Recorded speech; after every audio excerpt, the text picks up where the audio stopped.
한국 전쟁은 지금 과거의 전쟁으로 지금 역사에 대해가 잊혀지고 있습니다. 그러나 아직도 진행되고 있는 끝나지 않은 전쟁입니다. 이런 한국 전쟁에서 여러분들이 다들 느끼실 겁니다. 저는 오늘 제시할 것이 첫 번째, 왜 스탈린은 김일성의 남친 무상을 거절하다가 승리하게 되었냐. 첫 번째 이유입니다. 스탈린이 승리를 하지 않았더라면 한국 전쟁은 일어나지 않을 수가 있었습니다. 두 번째, 왜 중국은 김일성의 남친 부상에 적극적으로 동조하였고 대규모의 중공군을 파견하였는가. 그리고 중공군이 김일성의 남친 부상에 연계되지 않았다면 한국 전쟁을 발발하였을 거예요. 국방부에서 나온 편세에는 보면 아마 중공군이 한국 전쟁에 참전이 연기되지 않았더라면 전쟁이 연기되거나 일어나지 않을 수 있다고 지금 얘기되어 있습니다. 세 번째, 왜 한국에서 중앙미군은 철수했는가? 대한민국 정부가 수립한 이후에 중앙미군이 철수되고 미국의 극동 방위선이 에치슨 라인에서 한국은 배치됩니다. 왜 한국은 배치됩니다? 그때 만에 미군이 철수하지 않았고 에치슨 라인에서 한국이 배제되지 않았더라면 과연 김일성이 남친 부상을 했겠느냐 하는 문제를 우리가 제기해 볼 수가 있습니다. 그리고 끝으로 미국이 한국 전쟁이 발발했을 때에 신속히 대응하고 유엔군이 참여하지 않았다면 오늘날 자유민주주의 대한민국이 존재할 수 있었을까 하는 점도 우리가 생각해 볼 수가 있습니다. 자, 그런 우리가 한국 전쟁에 대해서 지금 6.25 전쟁에 대해서 간략하게 제가 개요만 짚고 넘어가겠습니다. 1950년 2월 20일 날 새벽에 북한이 남침해서 불과 3일 만인 2월 28일 날 서울을 점령했습니다. 미야리쯤 북한군이 들어왔을 때 한강 인도기는 폭파되고 영등포 쪽에 한강 병선이 구축되었습니다. 이후 북한 인민군은 그야말로 파출지스로 남하하였고 1950년 7월 말경이 되면 한반도의 90% 정량까지 점령하게 됩니다. 아시다시피 대구, 포항, 마산, 부산 정도만 남아있고 상당 부분이 점령된 상태에 있었습니다. 그래서 이제 여기에서 우리 국군과 유엔군이 낙동강에서 방어선을 구축하고 북한군의 8월 공세, 9월 공세를 저지하면서 인천 상륙작전을 펼치게 됩니다. 여기서 중요한 전투가 대구 근교의 다부동 전투입니다.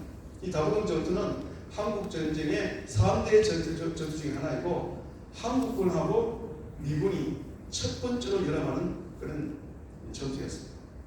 다부동 전투가 무너졌더라면 대구가 함락되고 대구가 함락되었더라면 부산이 어떻게 되겠습니까? 함락됐습니다.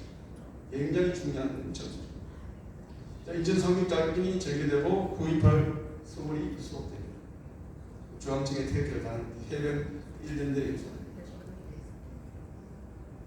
그래서 지금 우리가 수복한 뒤에 이제 38선을 넣느냐 마느냐 하는 시점에서 10월 1일 날 정식으로 국군은 38선을 넘어갑니다. 그래서 우리가 10월 1일 국군의 날을 정한 것이 38선 돌파 날을 국군의 날로 정했습니다.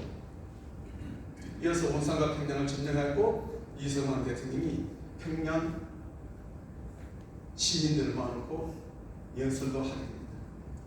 그리고 10월 26일에는 육사단 침략대가 압록강 변의 초산까지 우리가 진격해서 압록강변에 뛰어들고 그리고 수통을 물을 담아서 이승만 대통령에 바치도록 합니다. 자, 그러나 우리가 그야말로 북진 통일에 참 눈앞에 와 있었고 미군들도 유엔군도 이제 한반도 전쟁은 끝나겠다, 연말까지는 끝나겠다라고 생각하는 것이 시점이었습니다. 그런데 10월 10일 날 중공군이 압록강을 넘어서 투입되기 시작합니다. 첫 번째 2만 5천 명 정도가 투입되고요. 한국 전쟁 전반적으로 투입되는 인원이 240만 명. 근데 이 중공군을 무시할 수 없는 것이, 그래서 우리가 흔히 인해 전술만 알고 있지 않습니까? 야간 기속 공수도 펼치고 추위, 한반 북쪽은 축구입니다. 한반도에 투입된 그 군들은 일본서 같지 않습니까? 24군들. 딱산 지방에 있다 보니까 이 추위에 못 견딥니다. 그 추위도 이용하고 산악 지역을 이용해가지고 계열전을 펼칩니다. 그리고 전투에는 유해군에 비해서 화력이 약한 국군을 겨냥해서 공세를 합니다. 그것이 10월 25일에 1차 공세입니다. 이 1차 공세에서 한국군이 패배를 합니다. 패배를 하게 되고 한국군이 보고를 합니다. 유해군에다가 중공군이 참전된다 라고 보고하니까 유해군에서 이걸 무시합니다. 전투에 패한 한국군이 변변하는 게 아니냐 라고 이렇게 무시하고, 그리고 또 자기들이 직접 중공군의 참전을 이제 인식하게 하더라도 중공군은 별거 아니다, 무기 체계를 봐라, 그런 식으로 무시하게 됩니다.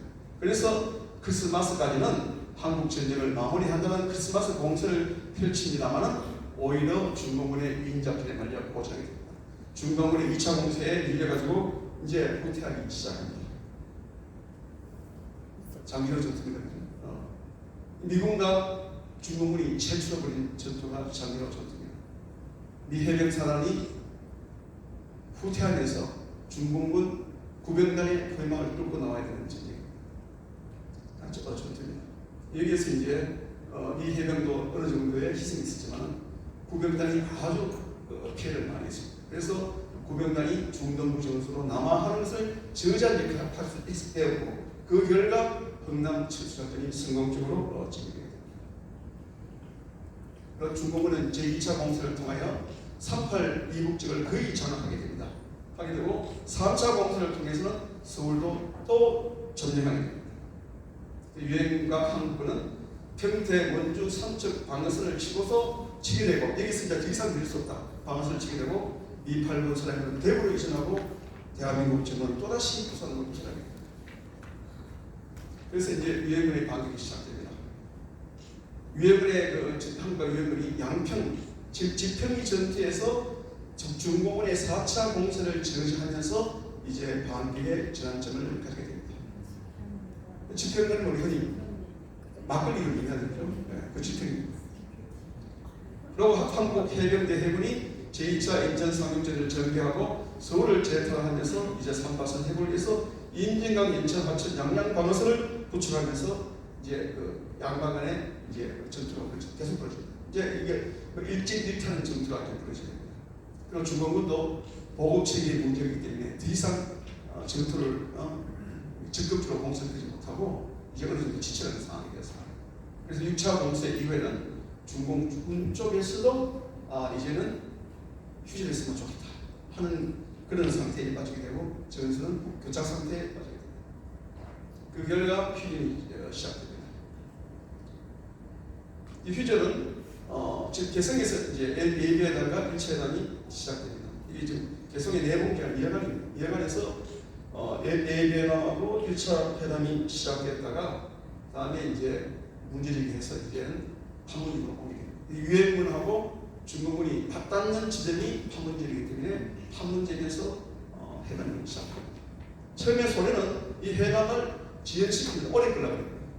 항상 우리 국제정치사 보면 알 수 있듯이 소련의 입장에서는 전쟁을 조금 오래 끌어가지고 중공군의 군사력도 소진시키고 미군의 군사력도 소진시키고 이재희 그런 전략을 소련이 펼칩니다. 그런데 스탈린이 53년도 3월달에 사망하면서 한국 전쟁을 조기에 끝내야 되겠다.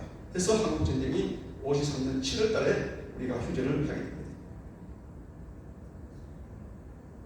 지금 이거는 좀 정리가 된 상태이고, 초창기를 제가 보니까 그게 벌판이에요. 그 벌판이고 판문점에 초가집 몇 개 있고 그야말로 천막치고 되었습니다.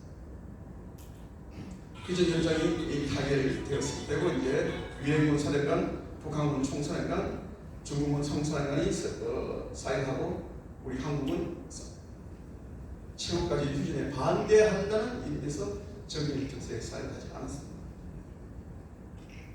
자, 그러면은 우리가 이 김일성, 마오쩌둥스탄의 합작에 대해서 미국에 어떻게 대응했냐 하는 문제, 제가 앞에 처음에 얘기할 때 모두의 문제제기를 했는 거예요.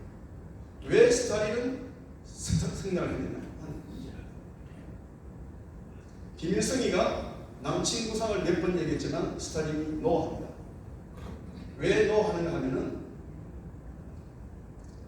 소련의 입장에서는 만에 하나 한반도에서 소련이 들어갔다가 미군하고 부딪히게 될 경우를 피하기 두려워하기 때문에 스탈린이 노합니다.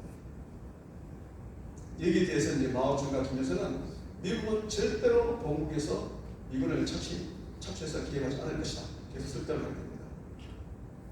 일본군이 아마 용병을 파멸할 것이다. 라고 마오쩌둥과 김일성을 판단하게 됩니다.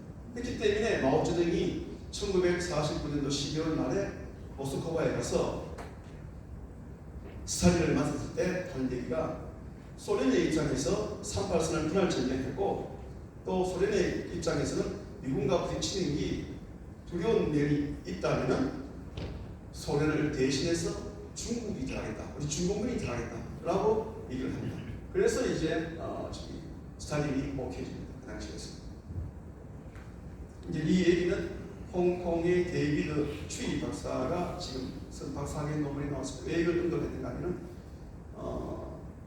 이 사람이 한국 제대에 대한 박사 논문을 써서 감방을 심으려고 합니다. 중국의 기밀을 썼다고 해가지고 지금 한국에도 보도됐으나 감방을 심으겠습니다. 자, 그럼 마오쩌둥은 왜 그러면 우리가 자신 있게 스탈린 앞에서 우리가 소련을 대신해서 들어가겠냐라고 한 개선을 보실까를 살펴보게 되면은 첫 번째 마오쩌둥은 참전을 통해 가지고 그 당시에 신세국가죠. 1949년도 10월에 막 탄생한 중공의 입장에서는 소련과의 전략적 연계감을 전개시키기 위함이었고 그리고 소련으로부터 무기 장비등을 지원받기 위함이었습니다. 여기까지는 대개 지금 기존의 연구소에서 나와 있습니다. 그런데 데이비드 추리 박사의 논문에 보게 되면은 대만 문제가 나오게 됩니다. 유엔에서 대만을 추천하고 대신 유엔 해고가 됩니다. 앞에 우리 변태호 장군께서 설명하시죠, 그죠? 미중이 베트남 전쟁을 종결시키기 위해서 미국이 중국과의 핑퐁 외교를 통해서 관계가 있었지 않습니까? 그때 이미 대만이 추천됩니다. 그런 이제 구상을 중국이 했고, 그럼 만에 하나 이제 대만 친구시 북한이나 중국이나 민족 해방 전쟁을 서로 그러지 않습니까? 때문에 자기들은 대만을 공산시켜야 되겠다. 대만 침공할 때 소련의 해외 공군용 지원을 기대하면서 마오쩌둥은 이런 계산 속에서 한반도 전쟁, 한국 전쟁에 6.25 전쟁에 참여한 거죠. 여기에서 이제 우리 미국이 어떻게 대응하는 것입니다. 미국은 한국 전쟁이 발발하자마자 바로 그 다음날 북한을 침략자로 28일 날 유엔 안전보장 이사회를 개최하게 되고 28일 날은 북한을 침략자로 규정하고 7월 1일에는 미 지상군을 투입하게 됩니다. 스미스 부대가 들어오죠. 들어가서 기비도에서 크게 패배를 합니다. 그리고 이제 북한을 침략자로 규정함에 따라서 네가드 극동사령관을 유엔상으로 임명하고 이어서 유엔용사령부가 창설됩니다. 16개국의 다국적 유엔군이 처음으로 한국 전쟁이기 때문에 창설합니다. 그리고 이제 이 지휘권은 통합적으로 효율적인 지휘 체계를 위해서 한국군 지휘권은 유엔군 사령관에게 이행되고 다시 이 한반도에서 한미연합 작전들을 위해서 유엔군 사령관의 작전들은 미8군 사령관에게 이행됩니다. 근데 이제 우리가 아까 휴전을 믿을 때 이승만 대통령이 서명은 하지 않았지만은 휴전에는 무기를 내줍니다. 그 대신에 제시한 조건이 앞에 권태호 장군이 또 설명했습니다만은 바로 한미 사방의 상조약, 한미 동맹입니다. 이걸 조건이에요. 앞에서 제가 말씀드렸죠. 1948년도 대한민국이 수립하고 40년도 들어가면서 한반도의 전략적 가치가 낮다고 국방부에서 판단하고 주한미군이 치고싸워. 사실 그때는 왜냐면 미국의 입장에서는 2차 전쟁이 끝나고 이제 전시체제에서 평시체제로 넘어가면서 해외에 있는 미군들 재배치해야 됩니다. 그럴 경우에 이제 유럽 우선이죠. 유럽 중심으로 되어 있고 전략적 가치가 낮은 지금 군대를 빼게 됩니다. 한국은 전략적 가치가 낮기 때문에 한국에서 군대를 빼는 겁니다. 거기에서 HS9 미국의 극동 방위선 HS9을 1950년대 이럴 때 발표해서 거기도 한국을 내요. 그래서 이승만 대통령이 어떻게 하든지 미국을 잡아야 되겠다 하는 생각에서 한미 방위 상호 방위 조약을 8월 8일날 휴전 협정을 하자마자 바로 이어서 경무대에서 가져해버립니다. 뭐 미국까지 갈 필요 없다. 그래서 여기서 저희 하자. 뭐 좀 미국 잡아두고 시작했다. 해서 1953년 8월 8일 가져를 냈고 10월 1일 정식 조약이 체결되면서 한미 동맹이 결성됩니다. 그리고 이제 우리 한미 동맹에서 아까 권태호 장관 교수님 했다시피 7사단이 이 해치되면서 나가면서 한미 남사단과 70을 승리됩니다. 그리고 유행원 선행부가 도쿄에 있던 유행 선행부가 57년 7월달에 용산으로 이전하게 됩니다. 그리고 현재 평택으로 작년에 평택으로 이전을 했습니다. 근데 유행원 선행부 역할과 부분은 적어졌다 하더라도 한국으로 이전하면서 유행원 선행부의 후방기지가 일본에 있습니다. 7개의 후방기지가 있습니다. 주일 미군 기지입니다. 그야말로 지금 우리가 지금 현재 뉴스를 보게 되면 북한이 뭐 미사를 쏘았다든지 핵실험을 했다든지 등등할 때 한반도로 전개되는 일본에 있는 미군 기지에서 전개되는 지금 전략작사들이 대개 다 일본에 있는 기지입니다. 오키나와나 요코스카나 요코다나 다 이런 데서 지금 현재 지금 나옵니다. 때문에 우리가 이 한미 동맹이가 주일 미군 그리고 일본 자위대의 전략적인 위력을 반드시 생각을 해야 돼요. 바로 주일 미군 기지가 있습니다. 자만은 육군이고 요코다 기지 같은 경우는 이제 항공이고 지금 요코스카 같은 경우는 지금 해군이죠. 우리 지금 핵 항공모함 오싱턴 도널드 레몬 등등이 참 요코스카에서 항공을 전쟁합니다. 사세부로 굉장히 큰 기지입니다. 그야말로 동아시아 인도태평양을 다 합쳐가지고 가장 큰 병창 기지 역할을 하고 있습니다. 그때만은 해병 기지죠. 한반도에서 가장 문제가 발생하게 되면은 제일 먼저 한반도로 지금 출발해서 상륙에 들어오는 것이 그때만은 해병기가 가테나나 하이트기 전쟁의 공군 기지가 있습니다. 자, 이런 한국 전쟁에서 우리가 전략적 교훈을 제가 지금 우리가 몇 개의 짚으면서 강의를 마치겠습니다. 한미 동맹과 우리가 제일 중요한 것이 한국의 전략적 가치를 높여야 됩니다. 우리가 한국이 미국의 뭡니까 주할 때 미국의 CIA라든지 국무성 쪽에서 여러 보고서가 올라갔습니다. 한국에서 주한미군을 내게 되면은 소련이 한국을 공산시키고 있습니다. 그 우리수는 보고서 올라갔습니다. 그럼에도 불구하고 미국 국방부 입장에서 합참 입장에서는 한반도의 전략적 가치가 한국의 전략적 가치가 낮기 때문에 주한미군을 냈고 H선에서 한국을 냈습니다. 따라서 중국 입장에서도 한 번 떠난 미군이 한 줌도 안 되는 이 작은 땅에 전쟁이 난들 다시 미군이 되돌아오겠냐 보지 않는다 라고 판단해서 중국이 자신있게 적극적으로 스탈린 안에서 소련 대신 중공에 들어가겠다라고 답변을 하고 김일성을 적극적으로 지원한 것입니다. 그래서 우리가 의원이 두 번 다시 이런 그 안에서는 한미 동맹을 견고하게 하려면 한국의 전략적 가치를 높여야 합니다. 동맹도 특히 힘이 기우는 동맹, 대칭적 동맹관계 아니고 비대칭적 동맹관계 있을수록 우리가 한국 입장에서 미국에 대해서 반응 파업을 하죠. 지금 평택 기지가 굉장히 크죠. 평택 기지가 지금 세계에서 제일 큰 기지라고 좀 알려져 있습니다. 여기다가 더 큰 것이 제가 봤던 한국인들의 자유민주주의에 대한 수호 의식을 가져야 됩니다. 베트남 전쟁 보십시오. 미국이 그렇게 깊이 참여했다 떠나지 않습니다. 그 원인적인 뭐가 있습니까? 베트남 우리 월남이죠. 월남 국민들이 자유민주주의자 수호의식가 약했습니다. 그 사람들은 자유민주주의보다 민족주의를 선택했습니다. 그래서 이 전쟁을 해봤자 이길 수 없다 라고 미국이 판단하게 됩니다. 두 번째는 공산주의자의 평화 공세를 기억해야 됩니다. 예나 지금이나 공산주의자들이 평화로 하자 하고 접근 항상 조심했습니다. 저 사람들이 첫째, 힘이 있을 때는 저렇게 절대 평화공사를 안 했습니다.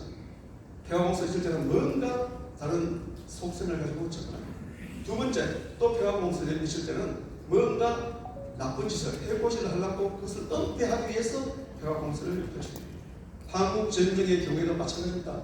북한의 조국 전선이 평화통일을 위한 호소물을 한국 전쟁이 발발하기 직전이죠. 6.25니까 6월 7일 하게 했죠. 그리고 북한의 최고인민회의를 통해가지고는 남한의 국회와 북한의 최고인민회의를 연합하는 방식의 통일만을 채웁니다. 6월 25일에 처음 북한이 한국에 대해서 이런 식의 위장된 평화공사를 시하게 됩니다. 항상 공산주의자들이 평화공사를 있을 때는 항상 조심을 해야 됩니다. 베트남 전쟁도 마찬가지 아닙니까? 1973년도 평양정을 맺지 않습니까? 1월달에 평양정을 맺었지만은 2년 좀 지나가지고 75년도 4월달에 한남까지 망하지 않습니다. 그런 사례들을 우리가 잊어서는 안 되겠습니다. 네, 제 강의는 이걸로 마치겠습니다. 감사합니다. 네, 많은 박수를 부탁드리겠습니다. 우리 한국이 전략적 가치가 높을 때 한미 동맹이 공부했었던 그런 교훈이 아닌가 하는 생각이 들어서 마음이 와닿는 내용이었습니다. 자, 마지막 강연으로 한번